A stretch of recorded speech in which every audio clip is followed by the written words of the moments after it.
Hola, ¿qué tal? Bienvenidos a su clase de Derecho Penal. En esta ocasión vamos a analizar el tema que lleva por nombre los ámbitos de validez de la ley penal.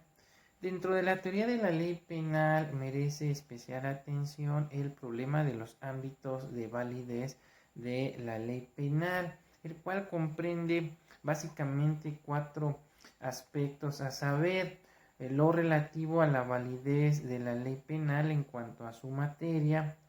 los conflictos relacionados con el espacio o ámbito geográfico donde válidamente pueden ejercer su competencia los órganos jurisdiccionales, los relativos al tiempo y por supuesto los relativos a las personas, es decir, los conflictos de validez de la ley penal entonces comprenden a los relativos a la materia, o como algunos autores lo denominan, el fuero, es decir, la materia federal y el fuero común, los relativos al espacio, cuando a un mismo tiempo dos o más órganos jurisdiccionales se niegan o quieren conocer de un determinado asunto, los relativos al tiempo, que tienen que ver con la entrada en vigor y en su caso la abrogación y derogación de la norma, y lo relativo a las personas, es decir, quienes pueden ser sujetos de derecho penal.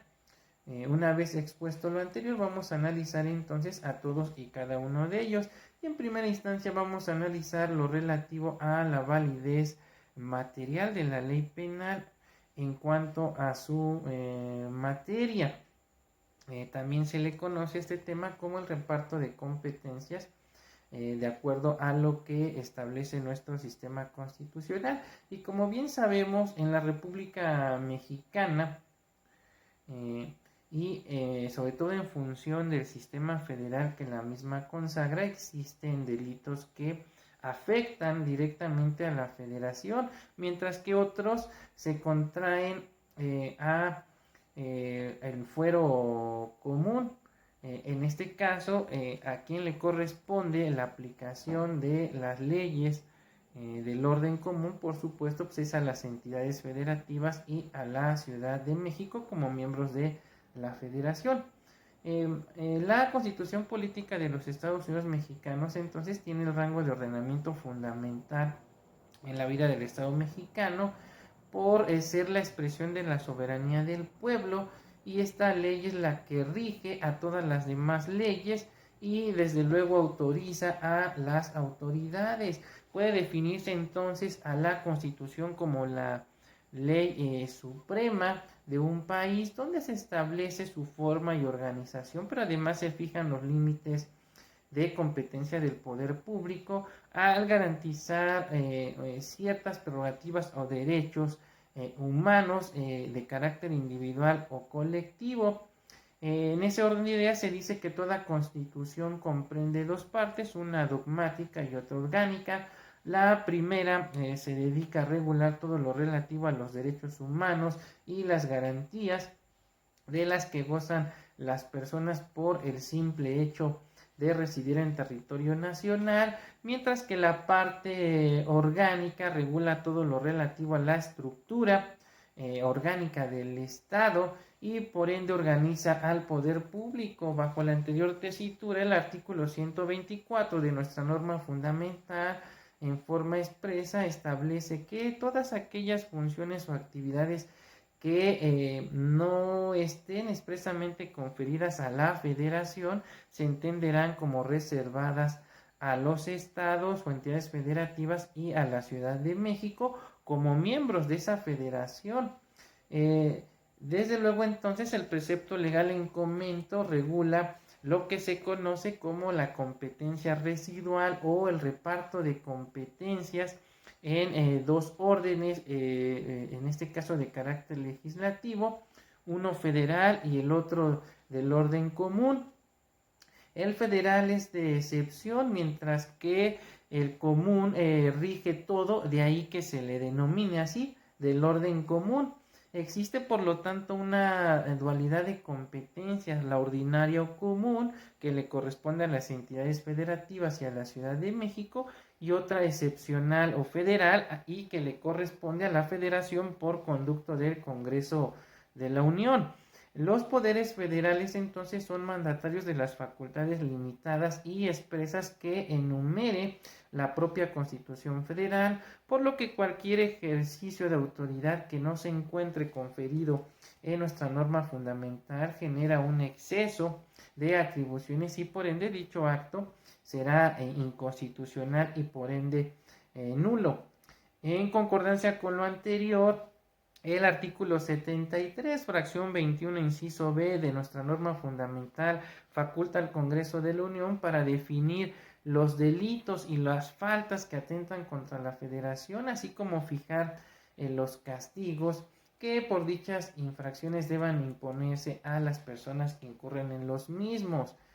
Asimismo, el precepto constitucional en comento, en su penúltimo párrafo, indica que las autoridades federales, es decir, los jueces federales, podrán conocer también de los delitos del fuero común cuando estos tengan conexidad con delitos federales. Más adelante explicaremos lo relativo a la conexidad.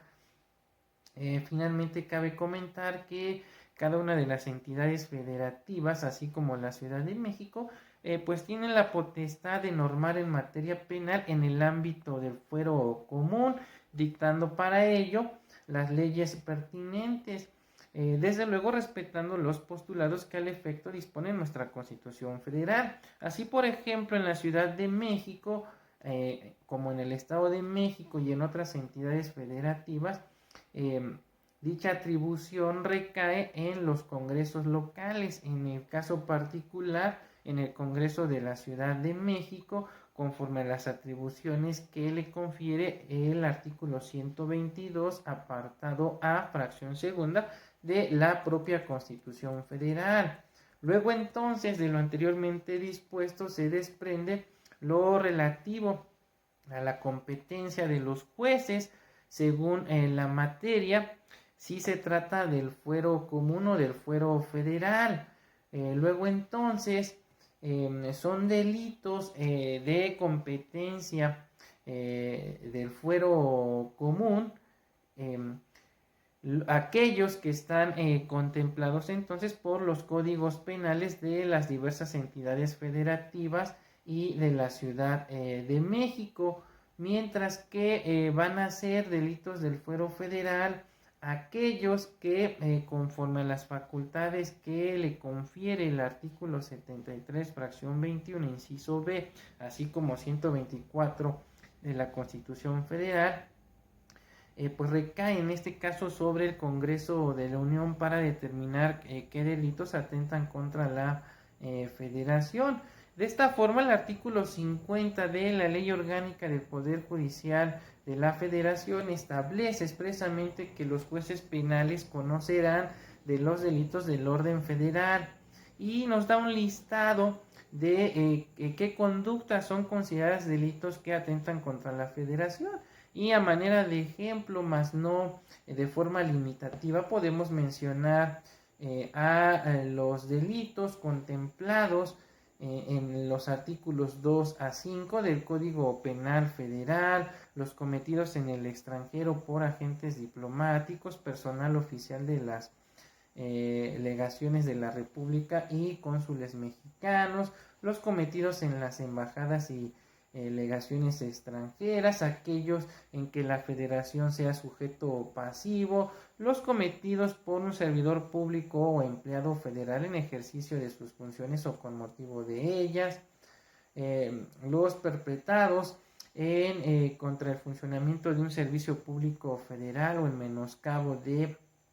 los bienes afectados a la satisfacción de dicho servicio, aunque éste se encuentre descentralizado o concesionado, entre otros. Bien, ahora, por cuanto hace a las autoridades competentes para conocer y en su caso sancionar la comisión de delitos del orden común, pues esta recae entonces sobre los jueces penales adscritos a los tribunales superiores de justicia de cada una de las entidades federativas y de la Ciudad de México. Esto de conformidad con lo dispuesto por los artículos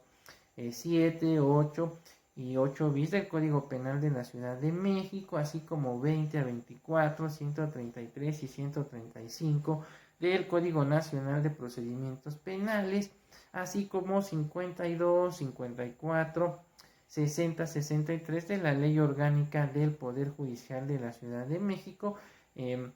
los cuales se dividen en jueces del sistema tradicional, jueces del sistema acusatorio, tenemos a los jueces de ejecución de sanciones penales y también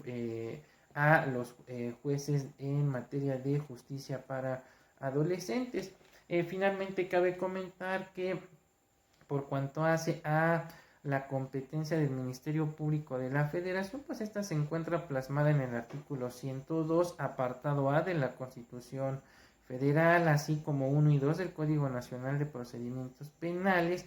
y 1 a 5 de la Ley Orgánica de la Fiscalía General de la República, por lo que es a dicha autoridad quien le corresponde la investigación y persecución del delito. La autoridad competente entonces para la investigación del delito en el orden común y en el caso concreto de la Ciudad de México, pues lo es el agente del Ministerio Público de dicha entidad en el ejercicio de las facultades que le confieren los artículos 16 y 21 de la Constitución Política de los Estados Unidos Mexicanos, así como 1 y 2 del Código Nacional de Procedimientos Penales y 1 a 4 de la Ley Orgánica de la Fiscalía General de Justicia de la Ciudad de México, por lo que a esta ley corresponde entonces todo lo relativo a los delitos del fuero común cometidos en dicha entidad. Finalmente cabe comentar que existe lo relativo al fuero militar, sin embargo este tiene una reglamentación especial y se encuentra relacionado con delitos que se cometen dentro del ámbito castrense. Tales infracciones no pueden incluirse dentro de la materia común y tampoco dentro de la materia federal en sentido estricto, sino más bien caen bajo la jurisdicción de carácter militar. Al efecto, el artículo 13 de nuestra norma fundamental, en su parte relativa, establece que subsiste el fuero de guerra para los delitos y faltas contra la disciplina militar, pero los tribunales militares en ningún caso y por ningún motivo podrán extender su jurisdicción sobre personas que no pertenezcan al ejército. Y cuando alguna persona ordinaria participe en un delito del orden militar,